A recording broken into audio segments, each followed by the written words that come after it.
ஓம் நமச்சிவாய.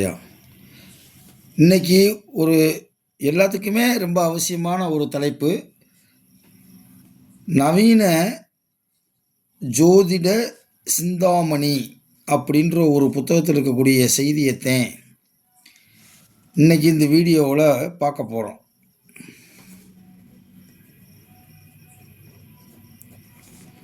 பதிமூணாவது பக்கத்தில் 5வது பாடலாக வரக்கூடிய செய்தியைத்தான் இன்றைக்கி நம்ம பார்க்க போகிறோம்.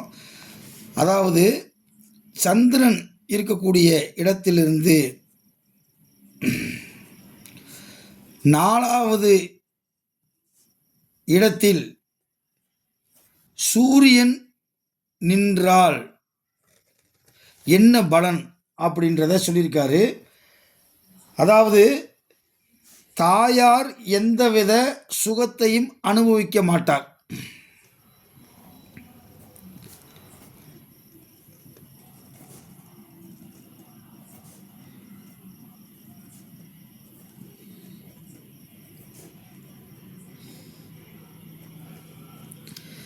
அதாவது ஒருவருடைய ஜாதகத்தில், அது ஆணுடைய ஜாதகமாக இருக்கட்டும் பெண்ணுடைய ஜாதகமாக இருக்கட்டும், சந்திரன் என்பது ராசி. அந்த ராசியை நீங்கள் நல்லா கவனிக்கணும்.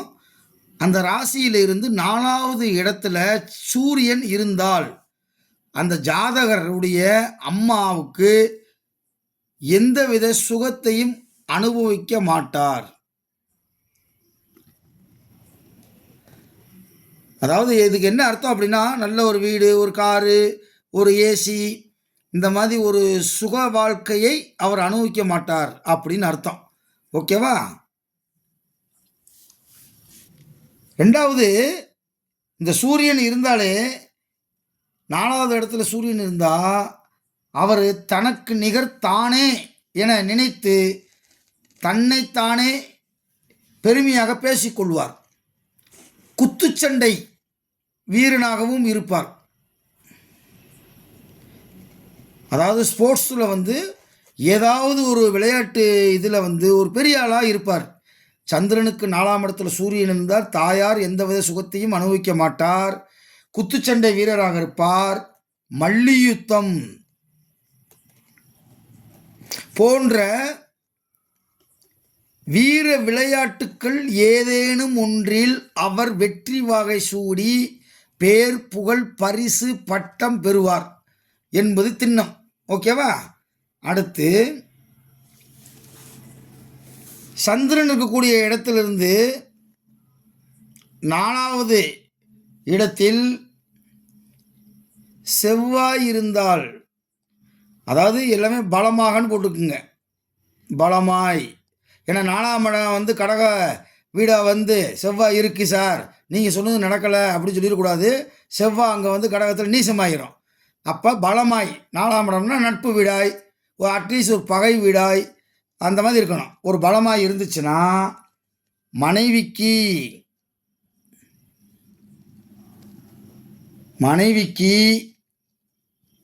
மரண பயம் உண்டு. அந்த திசை நடைமுறைக்கு வந்துருச்சுன்னா மனைவிக்கு உயிர் பயம் வந்துடும்.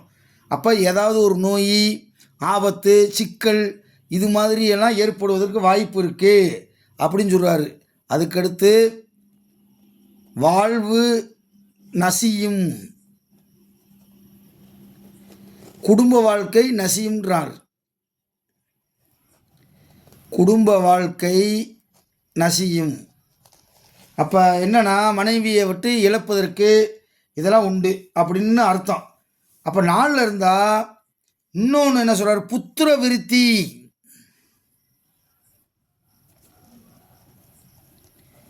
புத்திர விருத்தி பொசுங்கும். இதெல்லாம் அந்த காலத்தில் இருக்கக்கூடிய வார்த்தைகள், கவிதைக்காக பயன்படுத்தின நவீன வார்த்தைகள். அதனால தான் நவீன ஜோதிட சிந்தாமணின்னு பேர் வச்சுருக்காங்க. அப்போ புத்திர விருத்தி பொசுங்கும்னா என்ன அர்த்தம்னா, குழந்தை பாக்கியம் அவங்களுக்கு தடைபட்டு இருக்கும். சந்திரன் இருக்கக்கூடிய இடத்துலேருந்து 4ஆம் இடத்துல செவ்வாய் இருந்தால் குழந்தை பாக்கியத்துக்கு கூட தடைபடும். அப்படியே இருந்தாலும் பிறந்து இறக்கும். மனைவிக்கு அந்த செவ்வாய் திசை, செவ்வாய் புத்தி வரும்போது மனைவிக்கு மரணம் உண்டாகும், குடும்ப வாழ்க்கை நசியும் அப்படின்னு சொல்கிறார். ஓகேவா?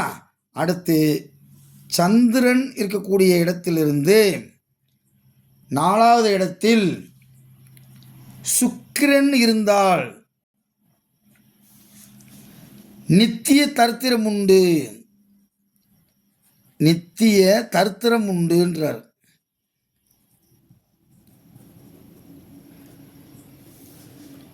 தரித்திரம் உண்டு. அப்போ இது நல்ல அமைப்பு கிடையாது அப்படின்றார். சுக்கிரன் 4ஆம் இடத்துல இருந்தால் நல்ல அமைப்பு கிடையாது. அடுத்து சந்திரனுக்கு 4இல் புதன் இருந்தால், அதான் நல்ல நிலையில் இருந்தால்னு வச்சுக்கோங்க. ஒவ்வொரு இதுக்கும் சொல்ல முடியாது, நீங்கள் புரிஞ்சுக்கிறணும். நீசமாக இருந்துடக்கூடாது. புதன் 4ஆம் இடம் அங்கே நீசமாகி போச்சு அப்படின்னா இது வராது. 4ஆம் இடத்துல அது வலுவாக இருக்கணும். வலுவாக இருந்தால் ஜாதகரின் தாயார் சகலவித நன்மை அடைவார். சகல வித நன்மை அடைவார். சிலர் ஜாதகத்தை கொடுத்தோன்னே எங்கள் அம்மாவுக்கு எப்படி இருக்கு, எங்கள் அம்மா எப்படி வாழ்வாங்க, ஒருத்தர் பிறந்த உடனே அவங்க அம்மாவுக்கு எப்படி இருக்கும், அவங்க அப்பாவுக்கு எப்படி இருக்கும் அப்படின்னு கண்டுபிடிக்கலாம். ஒரு குழந்தை பிறக்குது, சந்திரன் 4ஆம் இடத்துல புதன் இருக்குது அப்படின்னா அம்மாவுக்கு யோகம். அப்போ அம்மாவுக்கு ஒரு சகல விதமான நன்மை இருக்கும். அப்போ நம்ம தைரியமாக சொல்லலாம், உங்கள் பிள்ளை பிறந்த நேரத்துக்கு அம்மாவுக்கு சிறந்த யோகம். காரணம் சந்திரன் இருக்கக்கூடிய இடத்துலேருந்து 4ஆம் இடத்துல புதன் இருக்குது. அதனால் அம்மாவுக்கு அடிச்சாம்பார் அப்பாயின்மெண்ட் ஆர்டரு அப்படின்ற மாதிரி அம்மாவுக்கு யோகம் சேரும். சகல விதமான நன்மையை அடைய போகிறாங்க. வீடு, வாகனம், காரு, தோட்டம், துறவு எல்லா வசதிகளும் சேரும் பிள்ளை பிறந்த நேரம் அப்படின்னு சொல்கிறாங்கல்ல, அதுதான் இது. புதன் இருந்தால் நல்லதுன்றான். அடுத்து சந்திரன் இருக்கக்கூடிய இடத்திலிருந்து 4ஆம் இடத்தில் சனி இருந்தால் அடிமை தொழில் புரிந்து அல்லலுற்று, அல்லல்னா துன்பம், அல்லலுற்று பணிபுரிவான்.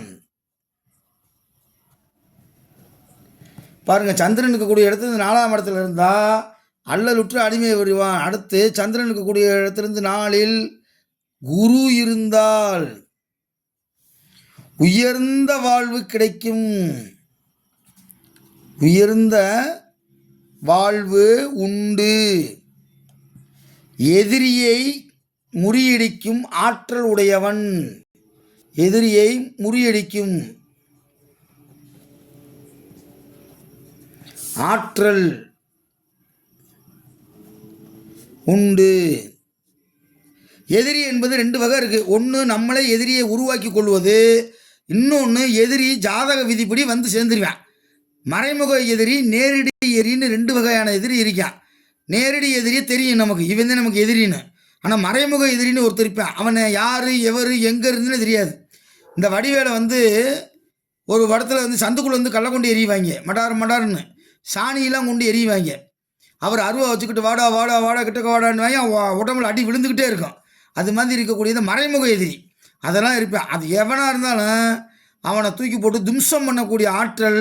சந்திரன் இருக்கக்கூடிய இடத்துலேருந்து 4ஆம் இடத்துல குரு இருந்தால் அவருக்கு உயர்ந்த வாழ்வு, ஒரு சொஃபஸ்டிகேட்டட் லைஃப், வாழ்க்கை உயர்தர வாழ்க்கை. காரு, ஏசி, வாகனம், பேங்க் பேலன்ஸு, ஒர்க்கர்ஸு, வேலைக்காரங்க அப்படின்னு சொல்லி தோட்டம், துறவு எல்லாமே அமையும் அப்படின்னு சொல்கிறாங்க. அப்போ குரு இருக்கிறது மிகச்சிறந்த ஒரு யோகமாக கருதப்படுகிறது. அதே மாதிரி சந்திரன் இருக்கக்கூடிய இடத்திலிருந்து 5வது இடமாக லக்கணம் வந்தால் மிகச்சிறந்த வாழ்க்கை அமையும். மிகச்சிறந்த வாழ்க்கை அமையும். அப்போ பாருங்கள், இது ரொம்ப முக்கியமான ஒரு விஷயம். ஏன்னா எல்லாத்துடைய ஜாதகத்திலையும் சந்திரன் இருக்கக்கூடிய இடத்துலேருந்து 4ஆம் இடத்துல ஏதாவது ஒரு கிரகம் இருக்கும். இருந்தாத்தே இந்த பலன். எனக்கு 4ஆம் இடத்துல ஒன்றுமே இல்லை, அப்போ எனக்கு எதுவுமே நடக்காதா அப்படிலாம் நிறையா பேர் நம்ம யூடியூப் சேனலில் பார்க்கக்கூடியவங்க நிறையா பேர் அவங்க ஜாதகத்தை வச்சுக்கிட்டு ஆராய்ச்சி பண்ணுறீங்க. இன்னைக்கு ஒருத்தர் ஃபோன் பண்ணுறாரு, ஐயா 3ஆம் அதிபதியும் கேதுவும் கூடன்னு அல்பாயில்னு சொன்னீங்க, என் ஜாதகத்தை பாருங்கள் ஐயோயோ அப்படின்ட்டு அலறி அடிச்சுக்கிட்டு ஃபோன் பண்ணுறாரு அரியலூர் மாவட்டத்திலேருந்து.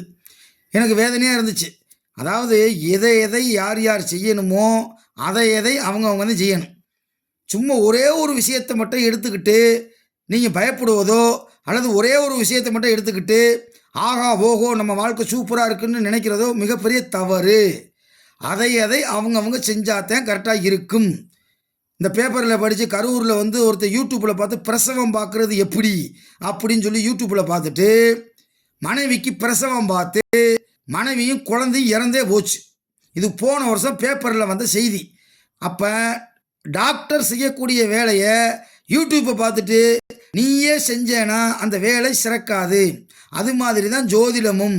ஜோதிடத்தில் 1000 நுணுக்கங்கள் இருக்குது. அதனால் அந்தந்த ஜோதிடர்கள் தான் அதை சரியாக கணிக்க முடியுமே தவிர நீங்கள் கெட்ட கெட்ட கெட்ட கிரகத்தை நல்ல கிரகம் நினைக்கிறதும் நல்ல கிரகத்தை கெட்ட கிரகம்னு நினைக்கிறதும் ஏட்டிக்கு புட்டிக்க பண்ணாதீங்க. ஏன்னா நிறையா பேர் அவங்கவுங்க ஜாதகத்தை தான் நீங்கள் பார்க்குறீங்க.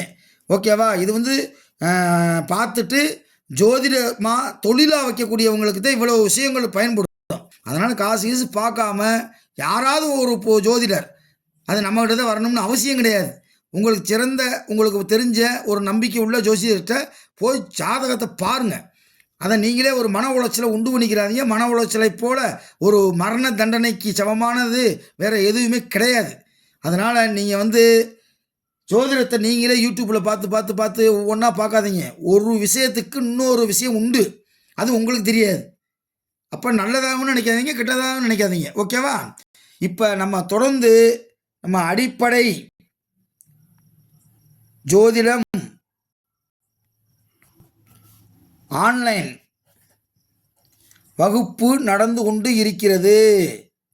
அடுத்து உயர்நிலை ஜோதிட வகுப்பு ஆன்லைனில் நடந்து கொண்டு இருக்கிறது. அடுத்து 100 கேள்விகளுக்கு எப்படி விடை காண்பது அப்படின்னு சொல்லி தொழில்முறை ஜோதிடர்களுக்கு மிக அற்புதமாக பயன்படக்கூடிய, அதாவது எப்படி கேட்டாலும் இந்த 100 கேள்விக்குள்ளே ஒரு மனுஷன் கேட்க முடியும். அந்த 100 கேள்விக்கு எப்படி விடை காண்பது என்பதை நாம் தெரிஞ்சுக்கிட்டோம்னா அடித்து நொறுக்கிடலாம். கேட்கக்கூடிய கேள்விக்கு டப்புன்னு AK-47 மாதிரி நீங்கள் சொல்லலாம், கரெக்டாக சொல்லலாம். அதுதான் இந்த 100 கேள்விக்குரிய பயிற்சி கொடுக்குறோம். உங்களுக்கு விருப்பமாக இருந்தால் நீங்கள் வந்து தொடர்பு கொண்டு முறையாக ஆன்லைன் மூலமாக ஜோதிடத்தை படியுங்கள். சும்மா ஒரு 10 வீடியோ பார்த்தாலும் எனக்கு தெரிஞ்சு 5 வருஷமாக நான் ஜோதிடம் படிச்சுக்கிட்டு இருக்கேன், 7 வருஷமாக ஜோதிடம் படிச்சுக்கிட்டு இருக்கேன், ஒரு பலனையும் எடுக்க முடியல. கொய்யாப்பழம் வாழைப்பழம் மாம்பழத்தை தான் எடுக்கிறேனே தவிர ஜாதகத்தில் ஒரு பலனையும் என்னால் எடுக்க முடியல அப்படின்னு சொல்கிற ஆளுக்கு பூரா ஒரு அட்வைஸு, முறையாக ஜோதிடத்தை படியுங்கள். அப்படி படித்தாத்தான் ஜோதிடம் உங்களுக்கு வசப்படும். இல்லை என்றால் நீங்கள் வாழ்நாள் கடைசி நாள் வரை வேலை பார்த்தாலும் படித்தாலும் ஜோதிடம் உங்களுக்கு வசமாகாது என்பதை சொல்லுகிறேன். உங்கள் எல்லாருக்கும் இனிய பொங்கல் திருநாள் வாழ்த்துக்களை தெரிவித்து கொண்டு விடைபெறுகிறேன். நன்றி, வணக்கம். ஓம் நமச்சிவாயா.